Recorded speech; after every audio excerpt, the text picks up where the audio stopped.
Hi guys, இந்த வீடியோவில் நம்ம டிபெண்டன்ட் பாஸ் பற்றி தான் பார்க்க போகிறோம். இப்போது சிங்கப்பூரில் எம்ப்ளாய்மெண்ட் பாஸ்லேயோ இல்லை பாஸ்லேயோ வேலை பார்த்துட்ருக்க ஒருத்தர் அவங்களுடைய சேலரி வந்து $6,000 மினிமம் இருக்குது அப்படின்னா அவங்க டிபெண்டன்ட் பாஸ் அப்ளை பண்ண முடியும்.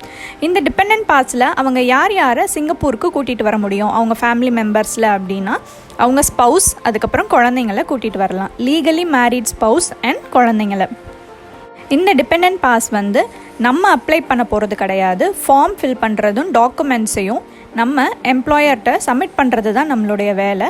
உங்களோட கம்பெனியில் இருந்து தான் அந்த டிபெண்டன்ட் பாஸை அவங்க அப்ளை பண்ணுவாங்க. ஸோ இதுக்கு என்னென்ன டாக்குமெண்ட்ஸ் தேவைன்றதை முதல்ல நான் சொல்கிறேன். ஃபர்ஸ்ட்டு உங்கள் குழந்தைங்கள கூட்டிகிட்டு வரீங்க அண்ட் 12 இயர்ஸ்க்கு கீழே இருக்க குழந்தைங்க அப்படின்னா நீங்கள் இந்த பாஸ் அப்ளை பண்ணுறதுக்கு முன்னாடியே பண்ண வேண்டிய ஒரு வேலை NIR அப்ளை பண்ணுறது, நேஷ்னல் இம்யூனைசேஷன் ரெஜிஸ்ட்ரி.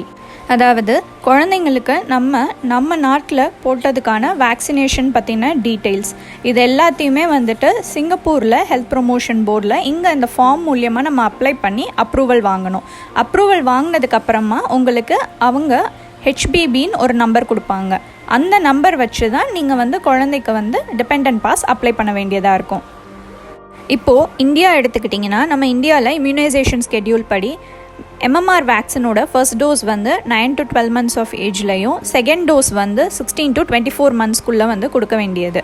ஆனால் இங்கே சிங்கப்பூரோட இம்யூனைசேஷன் ஸ்கெட்யூல் படி 2 டோஸ் ஆஃப் MMR வேக்சின் 12 monthsக்கு அப்புறம் கொடுத்துருக்கணுன்றது தான் இங்கே இருக்கக்கூடிய ரூல்.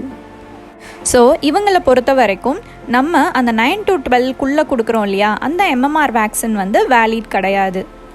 நீங்கள் சிங்கப்பூருக்கு ரீலொகேட் ஆகிற ஐடியாவில் இருக்கீங்க அப்படின்னா இந்த வேக்சினேஷன் பற்றி உங்கள் டாக்டர்கிட்ட டிஸ்கஸ் பண்ணி அதுக்கப்புறமா உங்கள் வேக்சினேஷன் ஸ்கெட்யூலில் இதுக்கேற்ற மாதிரி பிளான் பண்ணிக்கோங்க. இப்போது NIR நீங்கள் தான் அப்ளை பண்ணணும். அதை நீங்கள் அப்ளை பண்ணி HPB நம்பர் வந்ததுக்கப்புறமா அந்த HPB நம்பர், அது போக உங்கள் குழந்தையோட birth certificate, passport copies and இந்த பர்த் சர்டிஃபிகேட்டில் நேம் நல்லா கிளியராக இருக்கணும். அதே போல் பர்த் சர்டிஃபிகேட் இங்கிலீஷில் இருக்கணும். வேறு எதுவும் லாங்குவேஜில் இருந்ததுன்னா அதை அஃபிஷியலாக ட்ரான்ஸ்லேட் பண்ணி அதோட காப்பியுமே நீங்கள் அட்டாச் பண்ண வேண்டியதாக இருக்கும். அண்ட் உங்கள் குழந்தைக்குன்னு தனியாக டிபெண்டன்ட் பாஸ் ஃபார்ம் நீங்கள் ஃபில் பண்ணியிருக்கணும்.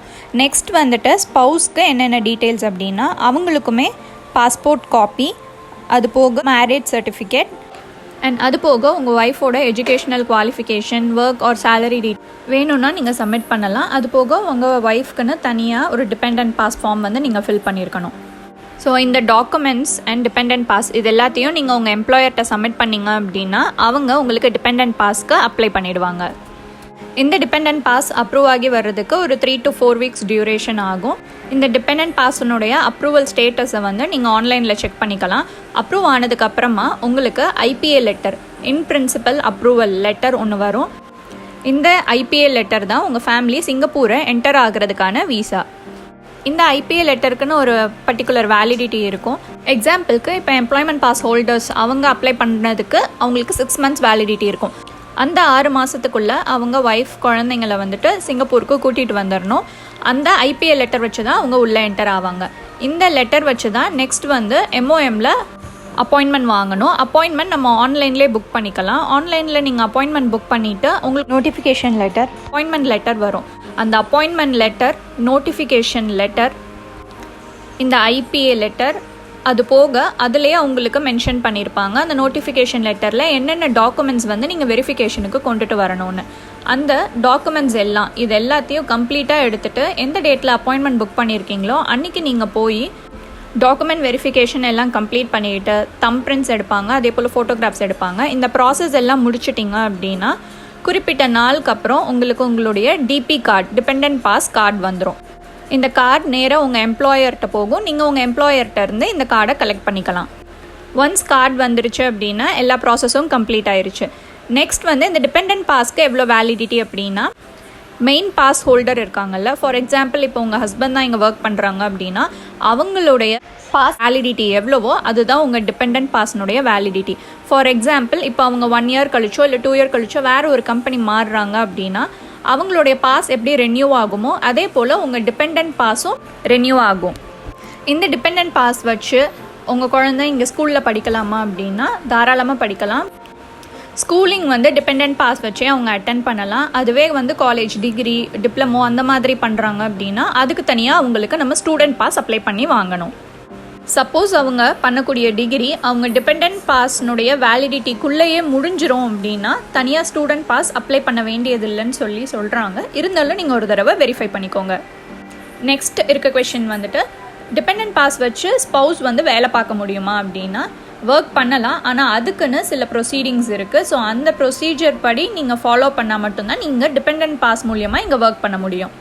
நெக்ஸ்ட் இருக்க கொஷின் வந்துட்டு இந்த பாஸ் ஹோல்டர்ஸ் அவங்களுடைய அப்பா அம்மாவை கூட்டிகிட்டு வர முடியுமா அப்படின்னா, அதாவது மெயின் பாஸ் ஹோல்டர்ஸ் சொல்கிறேன், அவங்க பேரண்ட்ஸ் கூட்டிகிட்டு வரணும் அப்படின்னா அது வந்து டிபெண்டன்ட் பாஸ் மூலியமாக அவங்க பண்ண முடியாது. ஸோ அதுக்குன்னு தனி பாஸ் இருக்குது LTVPன்னு சொல்லிட்டு. ஸோ அதை பற்றி இன்னொரு வீடியோவில் நம்ம பார்க்கலாம்.